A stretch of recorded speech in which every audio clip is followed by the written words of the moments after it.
Sí, sí, doctora, ya podemos empezar, por favor. Gracias. Ahí.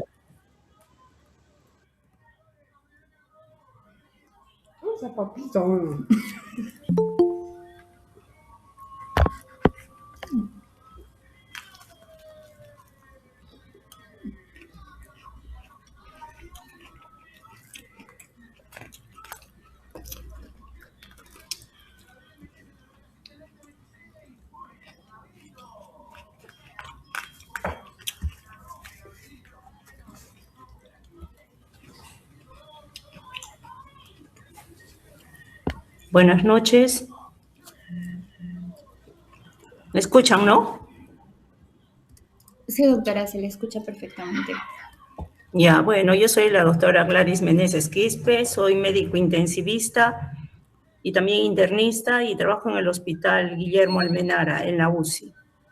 El tema que me han asignado es shock y básicamente yo lo he orientado, el shock, en el paciente traumatizado, politraumatizado. Entonces vamos a empezar ya. La primera. Bueno, el shock es un síndrome clínico que está caracterizado por una insuficiencia aguda en la perfusión tisular global, o sea, en los tejidos, que resulta por un suministro inadecuado del oxígeno y nutrientes a los órganos y tejidos del cuerpo. Y esto, o sea, por la falta de oxígeno y nutrientes a los órganos y tejidos del cuerpo, va a producir una disfunción celular que puede llevar a una falla multiorgánica si no se trata oportunamente. Doctora, disculpe que le interrumpa. La pantalla que está compartiendo es la vista previa de la función de compartir pantalla. No sé si podría ir a la pestaña de la presentación, por favor. Ya, ahora voy.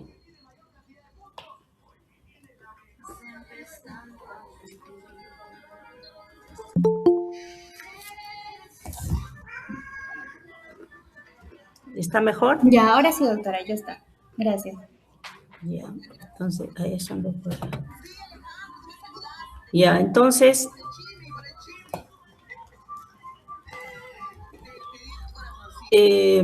volviendo a repetir, el shock es un síndrome clínico caracterizado por una insuficiencia aguda en la perfusión de los tejidos, que resulta en un aporte inadecuado de oxígeno y de nutrientes a los órganos y tejidos del cuerpo.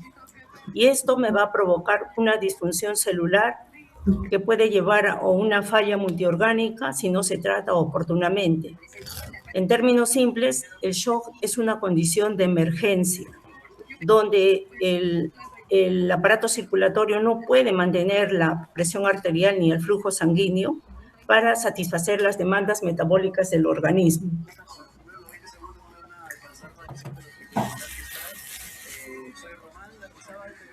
¿Él no es Alex de Yossi? Ahora, ¿cuáles son los signos clínicos del shock?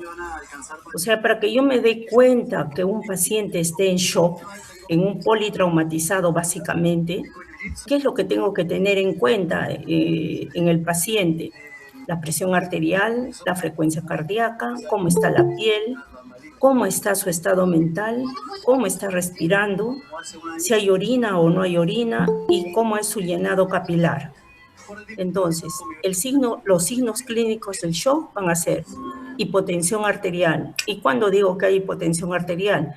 Cuando la presión arterial sistólica es menor de 90 o tiene una caída significativa respecto al valor habitual del paciente. Por ejemplo, un hipertenso que maneja presiones por encima de 150 con una media de 100, la caída de más del 10% me va a decir que está yendo a una hipotensión arterial. La taquicardia, un aumento anormal de la frecuencia cardíaca, es como un mecanismo compensatorio para mantener el gasto cardíaco. Una piel fría, húmeda, pálida, debido a la vasoconstricción periférica, porque hace que se redistribuya la sangre hacia los órganos vitales, por eso no llega bien a la piel y la vamos a encontrar húmeda y pálida. Va a haber alteración del estado mental. Los pacientes se van a tornar ansiosos, agitados, confusos, van a tener somnolencia, generalmente los ancianos, van a tener pérdida de la conciencia. ¿Por qué? Porque hay hipoperfusión cerebral, o sea, no llega la cantidad suficiente de sangre hacia el cerebro. Van a tener una respiración rápida y superficial, una taquipnia, como respuesta a la hipoxia y a la acidosis metabólica que está generando el shock. Oliguria, porque hay una disminución en la producción de la orina, o sea, se va a producir menos de 0.5 mililitros por kilo por hora. Eso significa que hay un compromiso renal, o sea, que no está llegando un buen aporte de sangre hacia los riñones. Y ustedes se van a dar cuenta que en todas las historias clínicas ponen el llenado capilar. El llenado capilar va a tener un tiempo prolongado. O sea, la piel se va a tornar pálida y cuando nosotros la presionamos para que se recupere su color va a demorar. Normalmente decimos se llena, se vuelve rosadita, cuando yo la presiono se vuelve rosadita después de 2 segundos, pero en el caso de que esté chocado va a demorar 5 segundos por lo menos porque no está llegando bien la sangre hacia la piel porque está siendo redistribuida hacia los órganos principales. Sí, seguro. Bueno, ayer sí para ti solo di 4 bocados y me comí todo el helado. La vecina se quedó completamente atónita. Ahora, la hemorragia, el shock hemorrágico es la causa más común de shock en el paciente politraumatizado. Los pacientes traumatizados suelen sufrir una pérdida de sangre significativa que lleva al shock hipovolémico. La detección temprana de pérdida de sangre permite a los médicos iniciar rápidamente medidas de reanimación adecuadas, con el control de la hemorragia y la transfusión sanguínea. Por ejemplo, en un lugar del accidente. O sea, ya lo hemos valorado al paciente, hemos visto cómo está su respiración, su estado mental, cómo está su frecuencia cardíaca, y hago el diagnóstico de un shock hemorrágico, inmediatamente tengo que canalizar 2 vías periféricas gruesas y ponerle también un catéter o una aguja gruesa para que pueda transfundirle. Inicialmente no voy a tener sangre, pero puedo tener una solución isotónica, un cloruro de sodio por lo menos. Y últimamente, para que no me dé acidosis hiperclorémica, se está usando el lactato de Ringer, que ya entró en el Perú, antes no lo había. No es la mejor en nada, pero tampoco es mala. Es confiable, a la que más le dura la batería y no te va a dejar de funcionar en ningún momento. Creo que en términos de iPhone... Ya, acá en la clasificación del shock, el shock puede ser hemorrágico y no hemorrágico. Entonces, el shock hipovolémico es el hemorrágico, es el más frecuente que lo vamos a ver. Luego tenemos otros tipos de shock en el traumatizado. Puede ser el shock no hemorrágico, y dentro de los no hemorrágicos está el shock obstructivo, el shock cardíaco y el shock distributivo. Dentro del shock obstructivo vamos a encontrar al neumotórax a tensión y al taponamiento cardíaco. Y dentro del shock cardíaco, de etiología cardíaca, vamos a tener la lesión cardíaca contusa y el infarto del miocardio. Y dentro del distributivo vamos a tener al neurogénico, al séptico y al anafiláctico. Vamos, hasta presidenta. Paralelismos entre Bad Bunny y Meroloco. Ya. Ahora, las causas, ya les dije, causas del shock en el trauma va a ser siempre el hipovolémico, ya, con pérdida de sangre, pérdida del volumen, o sea, sangre que me va a disminuir el volumen sanguíneo. ¿Y cuáles son las causas de este shock hipovolémico? La hemorragia interna. Generalmente, ¿qué órganos son los que sangran frecuentemente en el trauma? El vaso y el hígado son los órganos más sensibles. A veces hay contusión hepática y se forman hematomas alrededor del hígado. Entonces, a veces el cirujano tiene que entrar y tiene que empaquetar el hígado. Y también en las mujeres gestantes, cuando dan a luz, a veces el útero no contrae. Entonces comienza a sangrar. ¿Qué hace el ginecólogo? Entra y empaqueta al útero.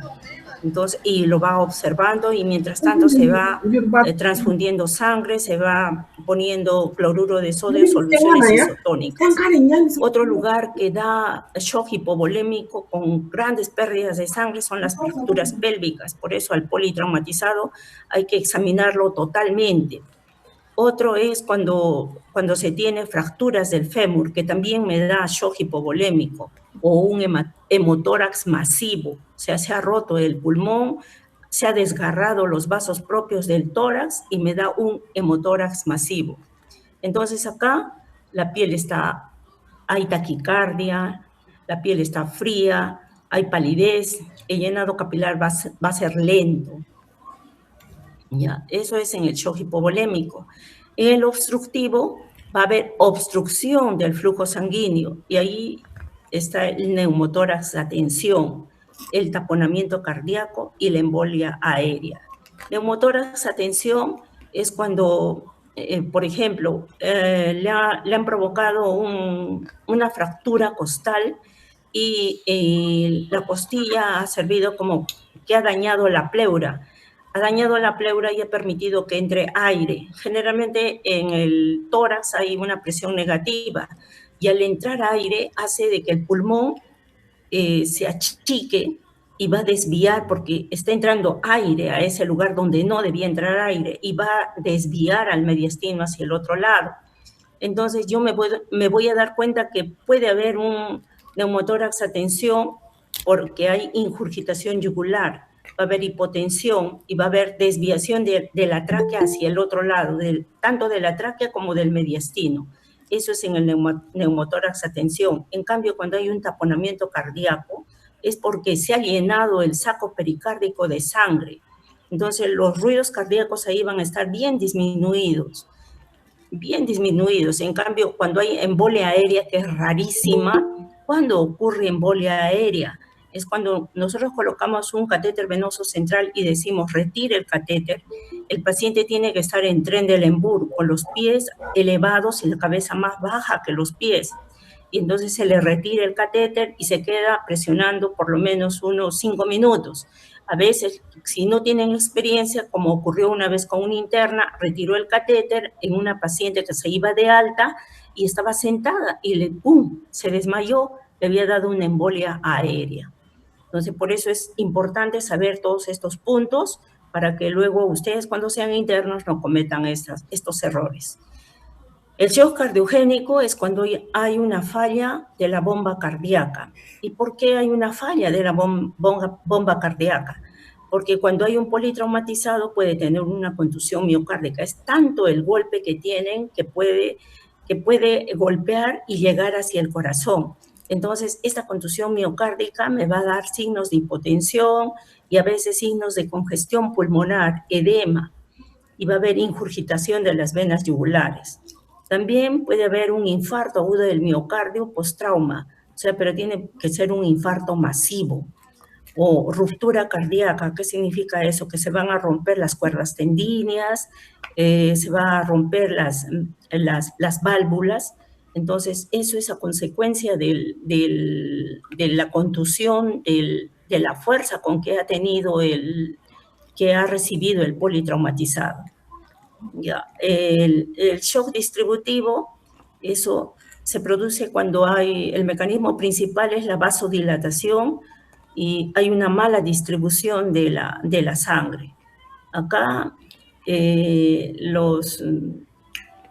lo representativo del shock distributivo es el shock neurogénico, cuando hay una lesión medular, y el shock séptico, cuando, o sea, ha avanzado mucho la sepsis, o sea, el paciente tiene una infección urinaria, por ejemplo, y no se ha atendido a tiempo, le lleva a una sepsis primero, y después ya entra en un shock séptico cuando ya uso vasopresores.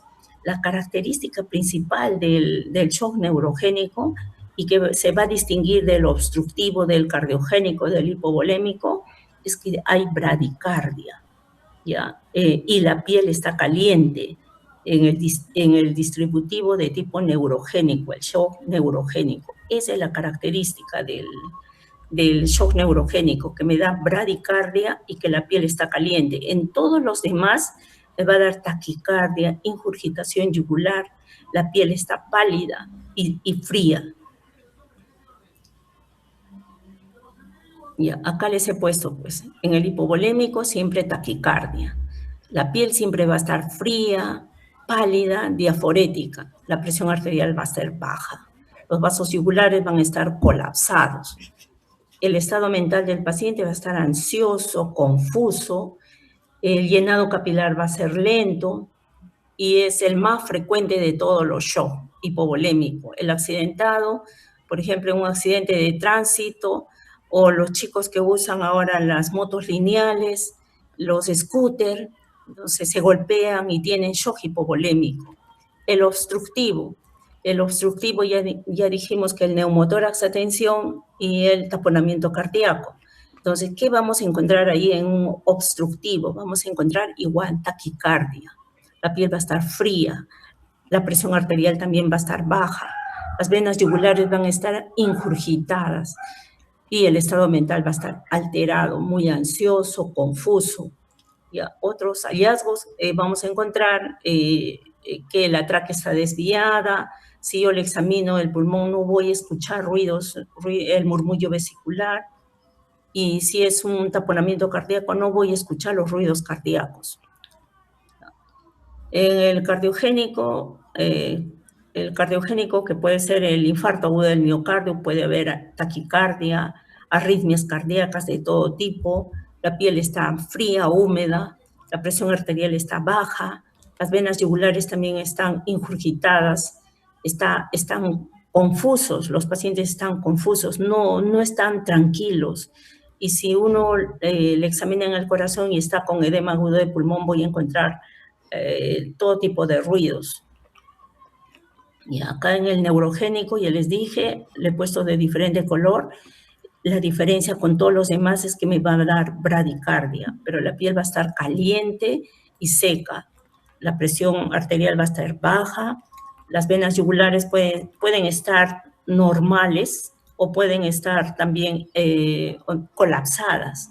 Y el paciente va a estar letárgico, confuso. Ya, pierde el tono, los vasos vasculares, o sea, y la piel está rosada, no está pálida como el resto de los shock. Ya, acá, en el shock hemorrágico, por ejemplo, la frecuencia cardíaca depende de la magnitud del shock hemorrágico, si es leve, moderado o es severo.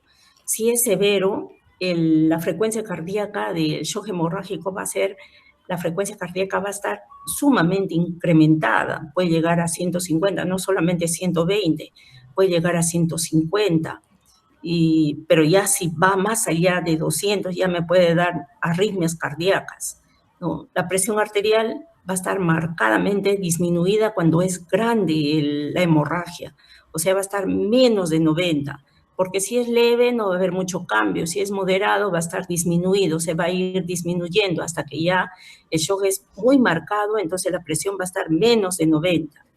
La presión del pulso también va a estar bien baja, la frecuencia respiratoria se va a incrementar conforme va aumentando el shock hemorrágico, el nivel de conciencia, ya saben ustedes, cambia totalmente, es estar confusos, a veces ya se tornan somnolientos, después ya se pueden desmayar y ya no responden. Hay un déficit de bases, o sea, el déficit de base que lo vemos en el AGA va a estar menos de 10, incluso menos todavía, menos 10, menos 11, menos 12. O sea, va a haber un déficit de base muy marcado. Entonces, acá necesitamos productos sanguíneos, o sea, paquetes globulares, podemos pasarle plasma fresco, plaquetas, y tienen que recibir transfusiones masivas, o sea, porque no es solamente, les ponemos hasta 20 paquetes globulares, plasma fresco, y ya saben, los bancos de sangre se preparan, los hospitales nacionales tienen, todos los hospitales tienen bancos de sangre, y esos bancos de sangre nos proveen de paquetes globulares, de plasma fresco, de plaquetas, porque en ese momento no sabemos por qué está sangrando, de repente le falta un factor de la coagulación, entonces hay que pasarle sangre, a veces sangre entera, pero generalmente son paquetes globulares. Entonces, acá, si el sangrado es marcado, la respuesta a todo lo que le doy va a ser mínima. Y si va a ser mínima, entonces el paciente tiene que ser referido a un centro de mayor nivel donde haya un equipo de cirujanos, de traumatólogos o incluso de urólogo, porque puede haber lesión a nivel de la vejiga, puede haber lesión a nivel del fémur o de la pelvis. Entonces tiene que entrar a sala de operaciones o el mismo cirujano puede estar que está sangrando el hígado. Entonces tienen que entrar a empaquetar. Y lo que más frecuentemente vemos nosotros es pacientes que dan a luz, a veces hacen preeclampsia, sangran y el útero no contrae. Entonces, ¿qué hace el ginecólogo? Entra después que le han transfundido y cuando recibimos al paciente, porque ha tenido un shock hemorrágico, nos dicen, ha recibido 10 paquetes globulares, ha recibido 5 plasmas frescos, ha recibido plaquetas frescas también, por lo menos si es de reciente inicio, esas duran más. En cambio, si ya son guardadas, me duran solo 3, 4 días, nada más. Entonces, estos pacientes que tienen sangrado masivo tienen una frecuencia cardíaca muy aumentada, la presión arterial está sumamente disminuida. Ahí después de que le he transfundido, le he pasado bastantes cloruros, ya finalmente podría utilizar los vasopresores, pero no es la droga de elección usar de inicio los vasopresores. Primero es las transfusiones y los líquidos. ¿Ya? Entonces ahí voy a encontrar que está acidótico, que va a haber un déficit de base de -10, menos incluso, y estos pacientes van a tener transfusión masiva, incluso pueden hacer reacción alérgica a los productos sanguíneos que se les da. Bueno, acá les he puesto que a medida que disminuye el volumen sanguíneo, el cuerpo compensa aumentando la frecuencia respiratoria, por eso se torna taquipneico. ¿Para qué? Para mejorar la oxigenación, corregir la acidosis metabólica y se va a producir la alcalosis respiratoria, porque hay mucha acidosis metabólica y entonces el centro respiratorio se da cuenta y comienza a hiperventilar y se va a producir la alcalosis respiratoria. Entonces, la taquipnia puede ser un signo temprano de una pérdida significativa de sangre. En respuesta a la hipovolemia, el cuerpo intenta conservar líquido. Si intenta conservar líquido porque lo necesita para los otros órganos vitales, va a reducir la producción de orina, que eso no lo voy a ver de inmediato. El control de la producción de la orina a lo largo del tiempo es importante, dice, para detectar la hipovolemia persistente.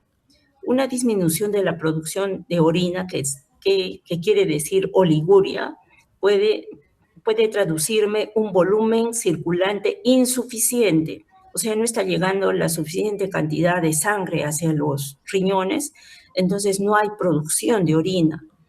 Y la producción de orina que debe ser de 0.5 a 1 mililitro por kilo por hora, entonces ahí no se está produciendo. A veces orinan 10, 15 y estamos preocupados. Normalmente deben orinar 300 cc en 6 horas. Eso me traduce más o menos, o sea, que está produciéndose bien en el riñón, pero si no le está llegando sangre, ¿de dónde va a producir la orina? Entonces se va a tornar oligúrico. ¿Ya? Entonces, cuando se agotan los mecanismos compensatorios de taquicardia, aumenta la resistencia vascular periférica. Entonces se produce hipotensión que compromete más aún las funciones orgánicas y el paciente está hipotenso, se ha relajado, los vasos sanguíneos ya no se produce ya no va a haber resistencia del sistema vascular periférico, entonces se tornan hipotensos. ¿Ya? Y cuando ya hay insuficiencia energética, como lo que ocurre en el shock neurogénico, me va a producir bradicardia y finalmente un paro cardíaco. Ya hemos dicho que dentro del shock obstructivo está el neumotórax a tensión. Ya. ¿Quiénes son los que tienen neumotórax a tensión? O sea, cuando han sufrido, por ejemplo, los chicos que manejan las motos lineales o cuando ha habido un choque, un accidente de tránsito, choque entre dos autos, puede ser que ha tenido un impacto tanto que el aire rompe las costillas y el aire entra en el espacio pleural, pero no sale, se queda dentro. Entonces la presión intrapleural aumenta, lo que finalmente provoca el colapso de todo el pulmón del lado afectado, y este aumento de presión desplaza al mediastino hacia el lado opuesto, y hay una mayor presión mediastínica, y como hay una mayor presión mediastínica, dificulta el flujo sanguíneo de la vena cava y disminuye el retorno venoso. En este caso, el gasto cardíaco disminuye. Este proceso es letal, lleva a la muerte si de inmediato uno no le pone un tubo de drenaje para que salga ese aire que entró dentro de la cavidad torácica, que tiene una presión negativa, entró y lo desplazó y lo colapsó al pulmón y lo desplazó hacia el otro lado, desplazando al mediastino, y ahí también dificulta el flujo sanguíneo de la vena cava y disminuye el retorno, por eso se torna hipotenso. Dentro del shock obstructivo, que lo vuelvo a repetir porque el tema es corto, el más frecuente es de los traumatismos penetrantes o tras un traumatismo contuso. El traumatismo penetrante es cuando alguien lo asalta y hace una penetración con un arma blanca, o contuso cuando es demasiado, le cae por ejemplo, la pared sobre un paciente y entonces le da una contusión, rompe al pericardio y sangra dentro de la cavidad pericárdica. Entonces se llena y no hace que el corazón comience a trabajar normalmente. No se puede producir la sístole y la diástole. El taponamiento cardíaco es una afección potencialmente mortal y se acumula líquido en el saco pericárdico y comprime las cavidades del corazón. Las aurículas que tienen menor presión, ellos se manejan. Las aurículas en relación a los ventrículos tienen menos presión, en cambio los ventrículos sí tienen mayor presión. Las aurículas no pueden relajarse, y de forma similar al neumotórax, atención, se reduce el retorno venoso. Al disminuir el retorno venoso hay disminución de la precarga, y si disminuye la precarga hay disminución del gasto cardíaco. Sin tratamiento, el taponamiento cardíaco es mortal. Incluso cuando uno hace el drenaje, porque hay que entrar con una aguja sumamente grande para hacerle como un camino y sacar la sangre que está acumulada en el saco pericárdico. Y a veces, incluso, dice, haciéndole la pericardiocentesis, la mortalidad sigue siendo alta en el taponamiento cardíaco. Y todo por un traumatismo penetrante o por un traumatismo que me ha llevado a una contusión sumamente grave. Acá les he puesto un dibujo de un neumotórax, pero este neumotórax no es atención, pero miren el pulmoncito, que es amplio, el del lado izquierdo está sumamente inflado, en cambio el del lado derecho, como se ha desinflado, porque le ha entrado aire, ahí entró el aire, porque ahí se rompió por ahí una costilla, se entró el aire, y si entra demasiado, desvía, si es grande, si esa tensión desvía el mediastino, la tráquea para el otro lado, y si me desvía, me disminuye el retorno venoso. Entonces, ahí va a disminuir el gasto cardíaco y por lo tanto va a dar hipotensión arterial. ¿Ya? Ese es el neumotórax, atención. En cambio, acá, en el taponamiento cardíaco, acá ven que el corazón tiene un saco pericárdico. Ahí lo estoy tapando con las imágenes, pero bueno, acá el pericardio tiene su saquito y normalmente no hay un pequeño espacio ligero, pero ahí cuando hay una contusión sumamente grave se va a llenar de sangre. Entonces lo que se tiene que hacer es entrar con una aguja y hacerle como un camino para que salga esa sangre y que pueda el corazón nuevamente latir, porque si no saco esa sangre va a disminuir el retorno venoso, el corazón no está con la suficiente capacidad como para mandar sangre al resto del organismo, entonces se va a producir el shock, la hipotensión. Ya, el shock cardiogénico, le hemos dicho, ¿no? Es la lesión cardíaca por traumatismo cerrado se presenta generalmente tras un accidente de tránsito o después de un atropello. Otro mecanismo son las caídas, lesiones por aplastamiento, cuando hay terremotos, agresiones, golpes directos en el pecho durante una práctica deportiva, generalmente en Estados Unidos su fútbol americano. Este traumatismo cerrado puede provocar contusión del músculo miocárdico, rotura de la cavidad cardíaca, puede provocar también trombosis, disección de las arterias coronarias y disfunción valvular. La aurícula derecha es la cavidad con mayor probabilidad de lesión, seguida del ventrículo derecho, y menos probable es el corazón izquierdo. ¿Por qué? Porque las aurículas y ventrículos derechos se manejan más en esos lados, más volumen. En cambio, en el corazón izquierdo manejamos más presión. Entonces, más fácil es que se lesione la aurícula derecha y el ventrículo derecho que el lado izquierdo. Entonces, la lesión cardíaca por traumatismo cerrado puede producir una variedad de anomalías. Puede haber arritmias leves, asintomáticas, hasta una insuficiencia cardíaca de tipo letal. Ese es en el shock cardiogénico.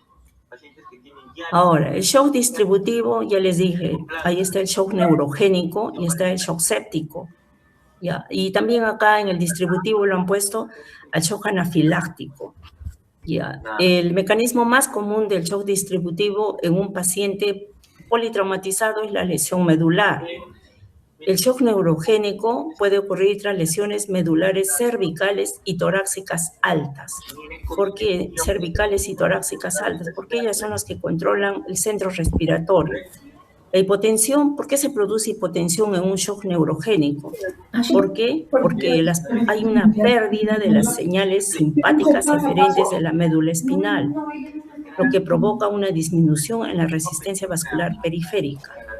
Entonces, como está en el shock neurogénico, hay lesiones a nivel de la médula cervical y torácica alta, las señales simpáticas eferentes no llega. Y entonces hay disminución de la resistencia vascular periférica. Y entonces, como disminuye la resistencia vascular periférica, se produce la hipotensión. Esa es la característica de este shock neurogénico. En cambio, el shock anafiláctico y el séptico en un politraumatizado, ¿por qué se presentaría? El shock anafiláctico se va a presentar en respuesta al tratamiento que yo le estoy dando. Por ejemplo, si le estoy dando por la emergencia, la sangre no ha sido bien tipificada, entonces puede desarrollar shock anafiláctico. O cuando por el dolor lo único que tengo es metamizol y el paciente era alérgico al metamizol, puede desarrollar un shock anafiláctico. Entonces se le relaciona más con el uso de los medicamentos que se usa durante el shock para tratar el shock o durante las transfusiones con los productos sanguíneos. Ya, el shock séptico no se va a presentar tan de inmediato, porque acá lo que está ocurriendo es pérdida de la resistencia vascular periférica.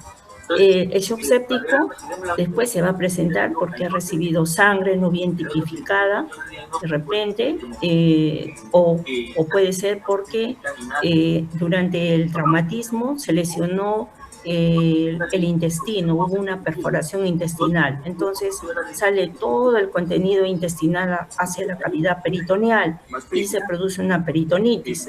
Entonces la peritonitis a consecuencia del politraumatizado me va a llevar a un shock séptico. ¿Por qué me va a llevar a un shock séptico? Porque normalmente en la cavidad abdominal no debe haber contenido intestinal, se rompió el intestino y me produjo eso y me va a llevar al shock séptico. También puede ser que haya lesionado la vejiga, por ejemplo, haya tenido una puerta de entrada hacia la vejiga y por ahí el paciente tenía un anciano, por ejemplo, que ha tenido la próstata y tenía retención de orina ahí en la vejiga, quedaban restos de orina ahí y esa orina ya estaba infectada, no lo sabíamos, entonces el paciente desarrolla luego shock séptico.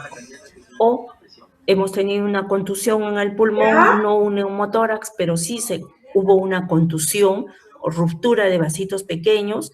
Entonces, en la placa vemos que está contuso y tampoco debe haber ahí nada de contusión. La contusión por esos vasitos rotos me va a llevar a una neumonía. Y entonces todo esto me va a llevar a un shock séptico. Esos son shock anafiláctico, shock séptico y shock neurogénico, son características del shock distributivo.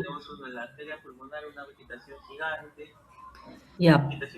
Para saber qué tipo de shock, tengo que saber los antecedentes.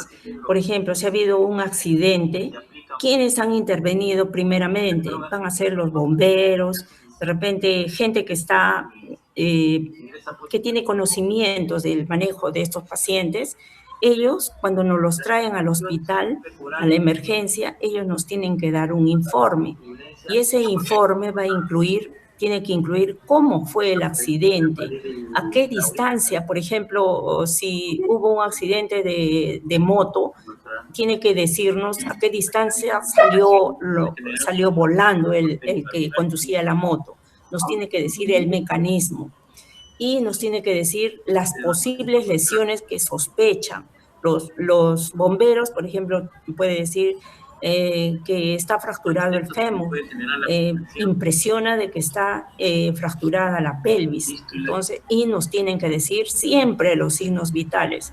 Ustedes verán en las historias clínicas, lo principal, lo primerito que ponemos es la presión arterial, la frecuencia cardíaca, cuánto satura, con qué FiO2 está, entonces, y la frecuencia respiratoria, ¿no? Entonces, me tiene que informar cuando traen al paciente politraumatizado a la emergencia, los signos vitales, los mecanismos, cómo fue el accidente, con qué se chocó, qué fue un accidente de tránsito, qué es lo que fue.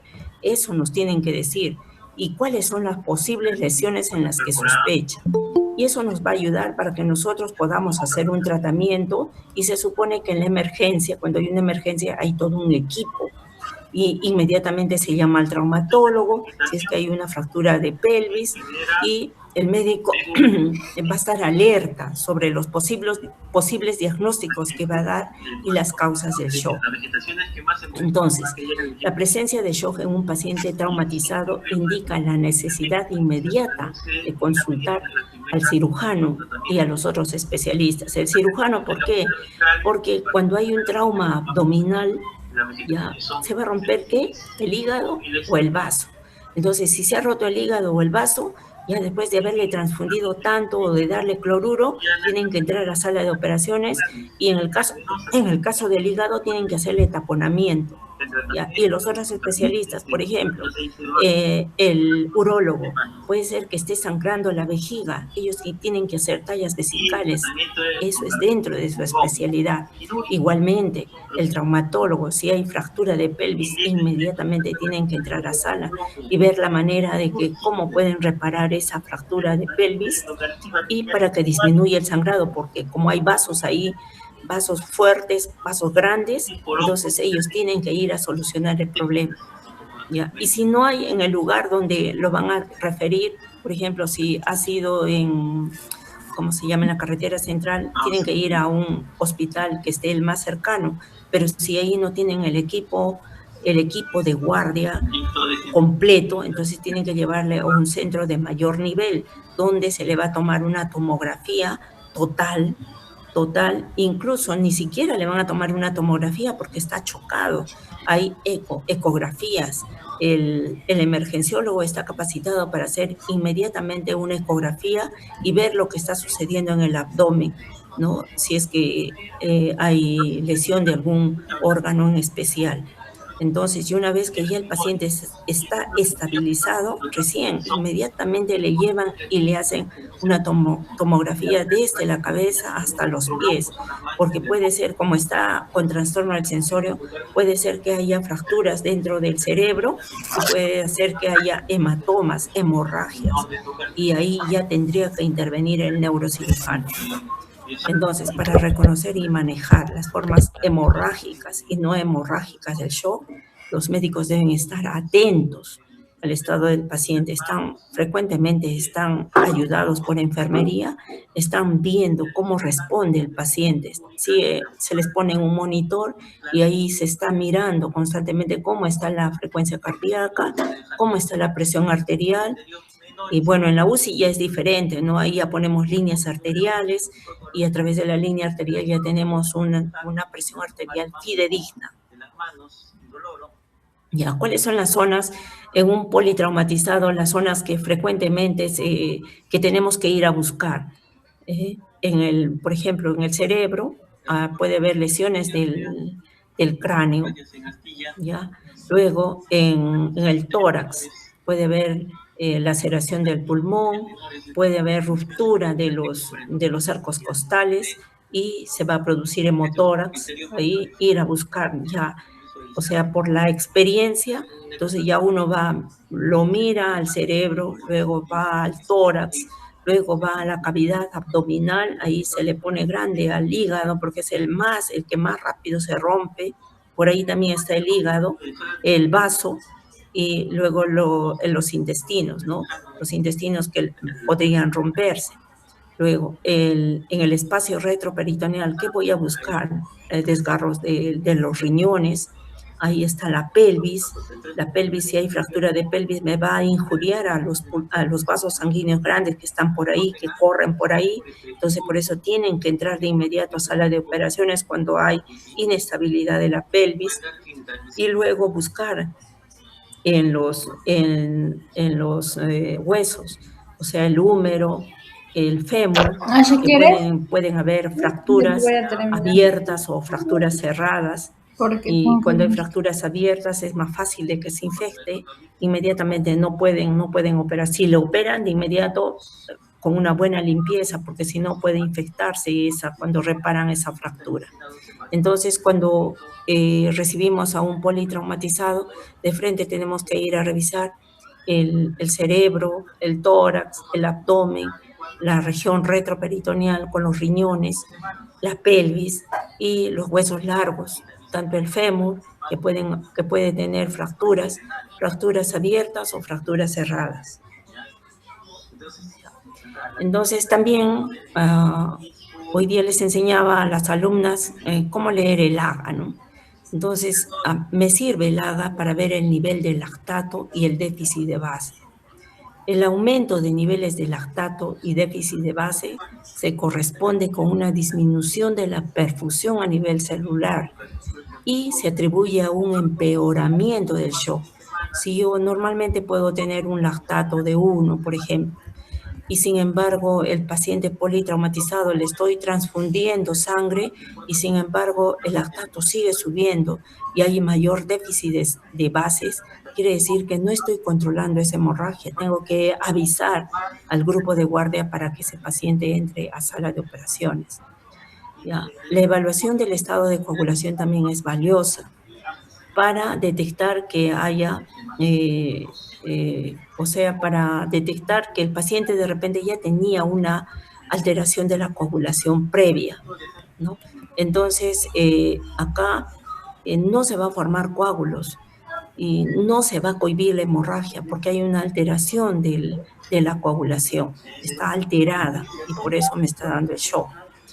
Entonces, lo que yo tengo que tener en cuenta, ahí inmediatamente viene el equipo de laboratorio, también le va a tomar los exámenes auxiliares y dentro de los exámenes auxiliares para nosotros lo básico es la hemoglobina, el hematocrito, cuánto están las plaquetas y para ver cómo están los factores de la coagulación tengo que pedirle el tiempo parcial de tromboplastina, que es el TTPA, cómo está el tiempo de protrombina, cómo está el INR y cómo está el recuento de plaquetas.